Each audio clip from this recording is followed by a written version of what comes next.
Le Real n'a plus l'assurance de la gagne. Je le disais tout le temps, à chaque fois. Faire match nul 3-3 contre Rayo Vallecano, c'est une défaite.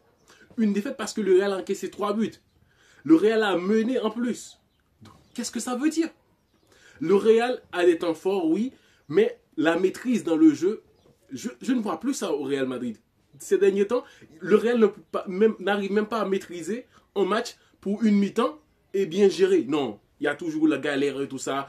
Tchouaméni, franchement, Tchouaméni, je crois que le Real le prépare pour la vente. C'est qu'il doit jouer, avoir des minutes et puis, bam, l'été, ciao Tchouaméni. Ciao Tchouaméni. Il y a des choses que je ne comprends pas. Le vieux Ancelotti nous sort des tours comme les titulaires Tchouaméni, Modric est titulaire aussi, il joue 70 minutes. Modric, pendant que tu as Ceballos sur le banc. Donc, je ne suis pas coach, je ne suis pas professionnel comme eux et tout ça, mais on a des yeux pour regarder, pour analyser aussi. Donc, voyons voir. Tchouaméni qui joue à la place, et pas à la place de Raúl Asensio, mais quand même ça aurait dû être Raúl Asensio. Tchouaméni qui joue, la seule raison selon moi, c'est pour le préparer pour la vente au mercato d'hiver et d'été qui arrive. La seule raison. Parce que Tchouaméni, il ne maîtrise rien. Par moment, on a l'impression qu'il joue mieux en défenseur central, mais les gaffes de Tchouaméni, c'est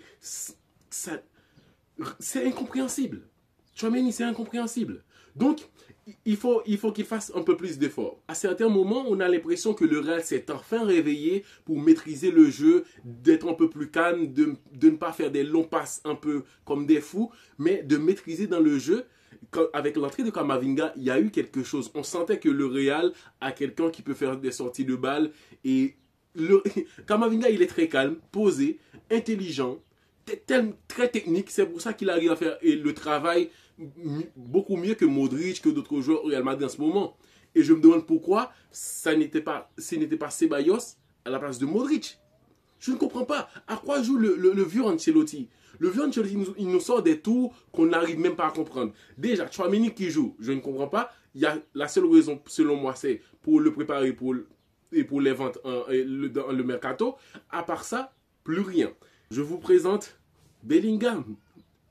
Mais il fait mieux que Rodrigo. C'est pour ça que je vous dis que Rodrigo, soit il essaye de donner un peu plus, ou qu'il va voir ailleurs.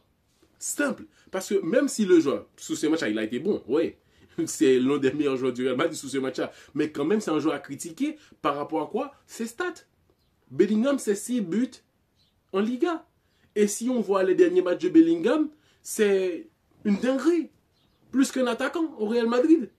Plus qu'un attaquant au Real Madrid. Donc, le Real a un problème. A des problèmes. J'ai déjà mentionné les problèmes du Real Madrid. Et le Real a quelque chose en sa faveur, c'est l'histoire et les individualités. On le voit tous que un joueur comme Valverde qui marque un but comme ça pour réveiller les Madrilènes, c'est l'individualité parce que l'action, c'était pas une action, on attendait qu'il allait avoir but. Et même sur ce but-là, je cherchais le ballon et là, quand je regarde bien, c'est déjà dans les filets. Mais à part l'individualité et l'histoire du Real Madrid qui pèse sur les autres équipes, à les éviter à prendre trop de risques face à cette équipe-là. Mais à part ça, il n'y a rien au football, il n'y a rien pour selon moi au Real Madrid pour le moment, à part les individualités qui peut tout changer les choses. Et en même temps, défensivement, c'est quoi ça? C'est quoi ça? C'est du pâte de tomate, on te fait glisser, tout ça. C'est du beurre. Je ne comprends pas. Franchement, c'est la défense du Real Madrid.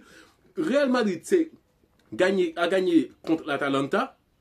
Défensivement, ça n'a pas été top. Le Real Madrid n'a pas fait un grand match que ça. C'est qu'on a soif du Real Madrid. On a soif qu'il se réveille. Et là, à chaque match, on a l'impression que le Real est en train de revenir à lui-même. Mais ce n'était pas ça.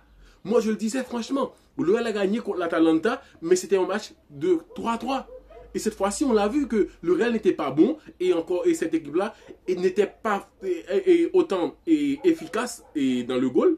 Malgré qu'ils sont cadrés 5 tirs, ils ont tiré 14 fois et Real 13 fois, Real a cadré 6 fois et eux, ils ont cadré 5 fois. Mais une équipe comme Rayo Vallecano qui tire autant et qui a des tirs cadrés, 3 buts marqués, contre le Real Madrid. C'est une dinguerie. Aucun sens. Donc c'est une équipe qui va mal.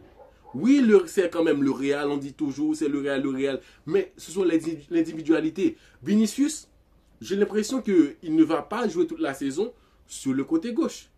Là, sur ce match-là, il était plus dans l'axe. Il fait des retours pour récupérer le ballon. Parce qu'il n'y a rien qui bouge. Quand quelqu'un a le ballon, toute la ligne reste comme ça, sec. Mais il faut bouger les joueurs, il faut bouger. C'est comme ça que le porteur de balle va avoir d'autres options. Mais sinon, il faut bouger. C'est quand il y a Camavinga, il y a plus de déplacements. Quand il y a Camavinga. Brahim Diaz, il n'a pas fait un bon match. Première mi-temps du Real Madrid, ils ont marqué 2 buts. Mais ce n'était pas une première mi-temps excellente. Individualité. C'est ça le problème. L'individualité du Real Madrid. Bellingham qui est en forme, oui. Mais Bellingham, ce n'est pas le joueur qui doit avoir les meilleurs stats dans les derniers matchs qu'un attaquant au Real Madrid. Dégueulasse. En fait, peut-être que ça va... beaucoup d'entre vous ne vont pas être d'accord avec moi. Mais sur ce match-là, j'aurais joué avec Hendrik. Hendrik en première mi-temps pour le pressing et tout ça. Parce que le Real se faisait presser d'une manière que l'équipe adverse était tellement à l'aise pour mettre en marche leur plan. Mais le Real n'est pas une équipe qui est capable de dévier le plan de l'adversaire. C'est tout le contraire en fait. C'est tout le contraire. L'équipe, il prépare un plan pour jouer contre le Real Madrid. Mais ce n'est pas un plan pour contrecarrer certains joueurs pour bloquer l'effectif du Real Madrid. Non, ils mettent en place leur plan et ça marche. En fait, s'il y a des années que je regarde le Real Madrid, les équipes en face mettaient des plans pour essayer d'avoir un match nul. Mais là, les équipes en face essayent de gagner le Real. Défensivement, le Real n'est pas bon. Rudiger, c'est toujours solide, mais il est un peu brutal, le gars. Il a failli faire un penalty. Sur ces centres-là, première mi-temps, il y a Arda Güler, il y a Vasquez, il y a Brahim, des petits. Et le gars, il arrive à mettre la tête comme ça, nickel. Donc le Real ne va pas bien. Ils ont perdu des points. Et là, l'Atlético peut passer devant le Real Madrid. Oui, c'est partiellement. Mais il n'y a aucune assurance que le Real va gagner ce match contre le Valence. Aucune assurance. Donc, et peut-être que, comme ça va jouer en janvier, peut-être que là, ils vont se réveiller et tout. Mais le Real, c'est du pipi de chat. Franchement.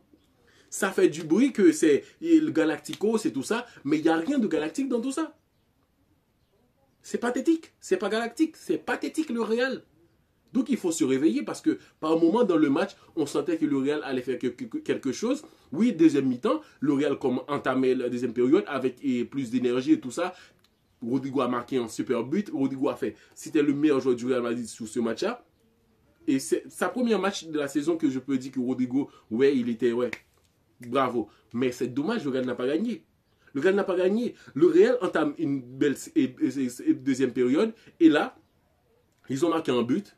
À part ça, il n'y a plus rien. Fin de match, le Real qui pousse. En fait, ils auraient pu encaisser aussi. Sur le centre du troisième but, et ici, c'était pas facile. Oui, il s'appelle ici, mais c'est pas easy. Franchement, le meilleur joueur du match. Sur ce but-là, la défense était sec comme le désert. Rien ne bouge. Mais c'est quoi ça? Waouh! Je suis écœuré, franchement. Le Real Madrid en ce moment, c'est l'impression qu'on a que le Real est sur le bon chemin, c'est parce que le Barça, c'est toujours le bordel. Et en Liga, il n'y a pas autant de challenge. Parce que si c'était comme la première ligue, il y a des équipes qui peuvent te mettre des coups bas à n'importe quel moment. Tu fais des matchs nuls et tout ça. Tu dois assurer à chaque week-end. Mais c'est pas ça en Liga. En Liga, le Real perd des matchs. Il fait des matchs nuls. Le Barça, il perd des matchs. Enchaîne des défaites. Et il reste en haut. Mais regarde City aujourd'hui. City, dans le classement, il est en bas. City est en bas. Mais en Liga, le Real continue à être en haut. Et là, demain, si l'Atlético gagne, ils vont passer devant. 38 points. ça va être un peu serré. Il va y avoir de la pression. Parce que là, tu as le Barça qui est leader.